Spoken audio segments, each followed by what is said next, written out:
ఈరోజు ముఖ్యాంశాలు. కర్నూలు జిల్లా మండల కేంద్రమైన వెల్దుర్తిలో ఇది మా ఆఫీస్, బయటికి వెళ్ళండి అని సభ్యులను హుంకారించిన వెలుగు ఏపీఎం చంద్రశేఖర్.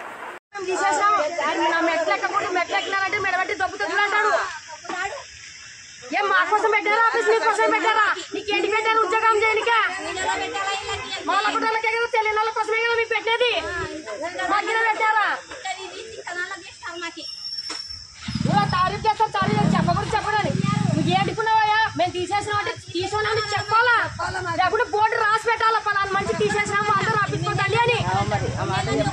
అంటే మాకేం పట్టింది అంటాడు, ఎవరు కడుకోవాలా, మాకేం పట్టింది